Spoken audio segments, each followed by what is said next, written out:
Okay, thanks ladies for being on. Tonight we have with us Vanessa Reynolds as well as Laura Jaramillo.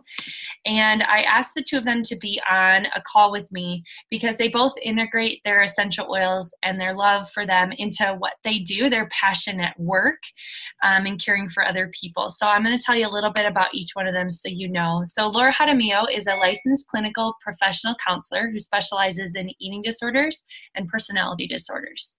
She integrates yoga and essential oils into her therapy sessions. And Vanessa Reynolds is a psychologist who works with children, adolescents, as well as families. So we have some experts with us tonight. So I really just have two questions. So I want to start with first about how do you incorporate your essential oils into work? And if you have a testimony that you can share, I'd love to hear it. Laura, why don't we start with you? So I use this book, The Emotions and Essential Oils, all the time. I have multiple books in both of my offices, and it's a book that I will introduce to my clients when oils come up. And oils don't always come up right away when I'm working with clients. It's something that I have diffusing in my office at all times, so I will introduce the oil that way to them. But it's not until I feel it's a coping tool or just another tool that they can lean into. And so then I turn to this. This is kind of like my emotions, like Bible for people when I start talking about emotions. And so I'll introduce to them that the way that the oils work on an emotional level is they first help us dispel or get rid of a lot of negative emotions. So they're not going to fix our problems. They're not going to fix our emotions, but they are going to aid us in releasing emotions as they're doing in therapy. And then it starts to help invite positive emotions or positive thoughts in. So I pair it with positive affirmations, with the oils, with maybe some body movements with yoga, into therapy. So it's something they can take home and use, but it's also something they could just use in therapy in session. So, yeah. Awesome. Okay, that's really helpful. So when you diffuse, tell us a little bit how you navigate using a diffuser in your office with people in and out, and how, like, logistically do you make that happen? Well, there's a diffuser in the lobby that I generally have something citrus going out there just to uplift the mood in the lobby. And then, to be totally honest, very authentic, the oil that gets diffused in the office is usually something I feel very intuitive about, that generally is something like, okay, this is something I need to ground me and keep me present for the day so that I can best serve my clients. And I've only had one person tell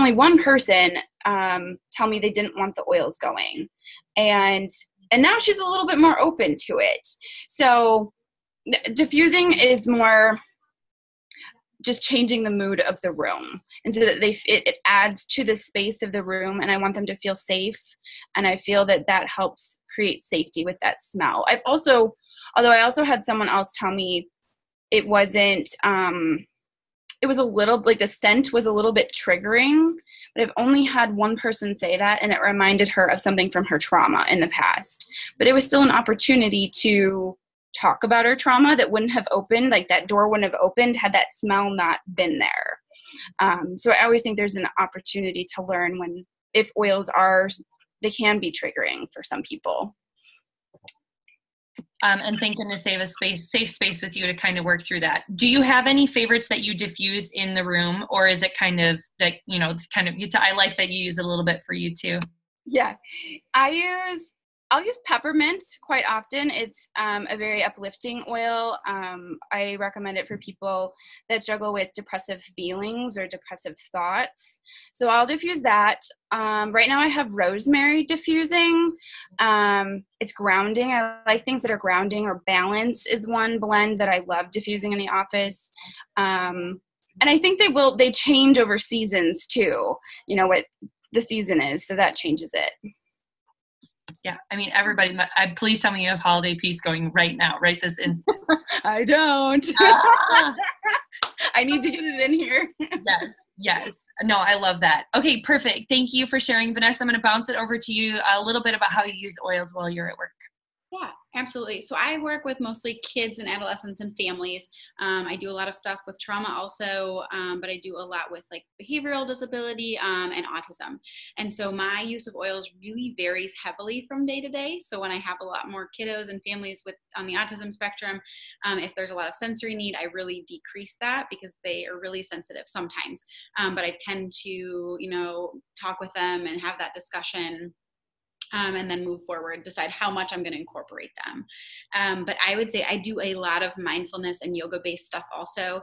And the mindfulness side of this, especially for kids and teens, I'm finding this gives us a really great place to start. They're really interested in the oils. They're really fascinated by them a lot of the times. And so I use them in ways of sometimes I'll line up several and I'll let them smell each one and they describe it. And then they pick their favorite one and we do more with that. And they really like that, having a choice. Or diffusing it and using that for different breathing exercises or just something that's there. Sometimes I'm diffusing it just to help myself or them with some emotions they might be having. I put it in lotions and things for us to do activities around like feeling-based sensory stuff or in Play-Doh. And also I sometimes when we use them, we'll have them smell them and what kind of emotions do you feel? Like what does this bring up when you're smelling this? And so it gives me a lot of extra tools, I guess, in my toolbox to pull things out, especially for a lot of my teens who might be sort of standoffish or not super thrilled to be with me at the beginning of services when they're, and I shared this, I know in Fierce Oils a while back, I had made Play-Doh after one of our the original oil camp back in the day. And I had this teen who several sessions just wouldn't talk, would sit there the whole time and mom and I would converse. She was just not having it. And I made some Play-Doh and put lavender oil in it. And she was just all about it.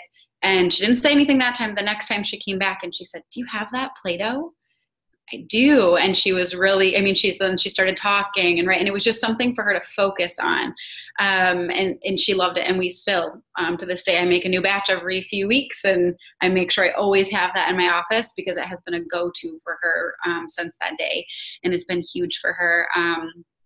I use it, I have to walk that line at times of how much do I, incorporate these things and making sure families are on board. But I've had people not feeling well and say, well, you could try this as long as, the families are okay with it.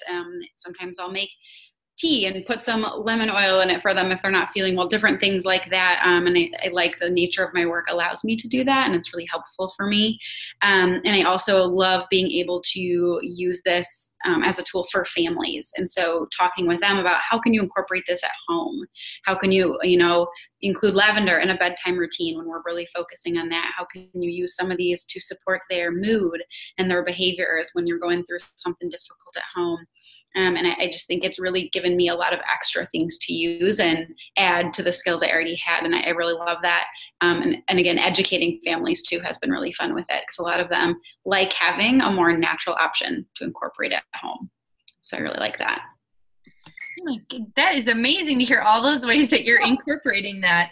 Because you, are working with kind of a broad spectrum of people. And what's really interesting to me, lavender is the oil of communication. That is the emotional component. Yeah. So like how intuitive and beautiful that's what you put in the Play-Doh and that's that she chose it, right? Out of all those that she chose that one. And so I had other ones and that one was the one she was drawn to and okay, it worked. So. That's so interesting. I love that. That's amazing. I want to be a fly on the wall and I know I can't be. I know I'm not allowed to be, but it would be so cool. It would be fun. We have fun. A portal into it all. Okay, so my other question is this. Laura, let's go to you. How do you utilize, you talked about this a little bit, oils for yourself at work? And even when you're not at work, you're taking in a lot emotionally with what you're interacting and your interactions. So tell us a little bit about that. So for myself, let's say at work, I have a routine and it's the first thing I come in is get my diffuser set up, turn on my oils and get them going to ground me so that I'm in a good place when my clients come in. I started using the I Am Fabulous book, which is another emotions book that you can tell me her last name, Desiree Man. How do you say her last name? I say Mangendog. Mangendog. Desiree M. So it's a great tool, and something that I just started doing was incorporating something to release negative emotions, because I do feel that me being, I'm going to name myself as an empath or a highly sensitive person, and I'm noticing how much more I take on from my clients and how much more I need to release, because if I don't, it sits in my energetic body. So if we have our physical body and then we have our energetic body, and so I'll notice if I'm not using Melaleuca, which is the oil of boundaries, or releasing negative things or negative attachments. And I don't even mean, it's not always negative, but it's heavy stuff that comes in sometimes, and it's not mine to carry. It's not mine to own. I hold space for it, but I know that the oils help me release that. So I started using a routine of Melaleuca. I have oregano in front of me, fennel. Those are all great oils for releasing and making sure that stuff that isn't mine doesn't stay attached to me energetically. And then just in my personal life, oils are everything to me. They're in every little bag I have. They're just oils. Essential oils are a tool that I am so thankful for. They are sometimes vetiver is one of my go-to oils when I'm feeling, I struggle myself with some anxiety, and it's a go-to oil that I can put on my heart and I feel really safe. Literally, I don't know. It's just something that is close to my heart, and I feel good when I put it on. And then I use them in yoga for my own practice, and meditation. I'll incorporate oils on a daily basis. So, and then along for my health, I don't really go to the doctor. I don't really pull anything from a medicine cabinet.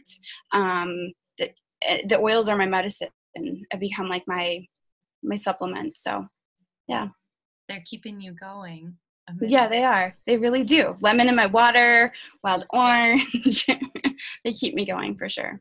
I was teaching a class last night, and the hostess introduced me as the oil freak. And I was like, well, yes, I guess I take it. So I can own that. And I named myself just recently oil therapist. I'm the oil therapist because I love being able to share that. And not everybody needs to do it, but I think it's something that it's there, and I love sharing and educating about it. Like Vanessa said, that's the fun part, is educating people on something that we're passionate about and we know has worked for people and works for ourselves. So it's fun. I love it. Awesome. Thank you. Vanessa, what about you? How do you use them for yourself a little bit to survive the craziness? Yeah, so a lot of the same things I'll echo. I think it's so important for me. Immune support is huge. I this week have had multiple clients coming in, all kinds of stuff. And they'll say, oh, I didn't go to school today, but I'm here. And of course, I love seeing you. I'm glad you're here. But, right, and so it's constant. I would say multiple times a day, I'm on guard. Lemon, Melaleuca is huge, especially this time of year. Head lice and things like that are fairly prevalent with lots of, I work with kids all day. And so it's just been really helpful. And as particularly now, last several weeks, there's been a lot of stuff going around the office, and I have a lot of coworkers who are sick. I have not gotten sick, and I'm not worried about it. And I think in some ways it's helping me be more connected, because before, I think there were periods of time in my work several years ago where this kid is sniffling and sneezing, and I would just find myself constantly just worried. And then in my own head worrying, am I going to get sick? I don't have time to be sick. And now it's it's fine. After they leave, I'm going to pop an On Guard beadlet. I'm going to put another drop of lemon in my water. I just don't worry about it the way that I used to. And that in a lot of ways is freeing. It just frees up space for other things.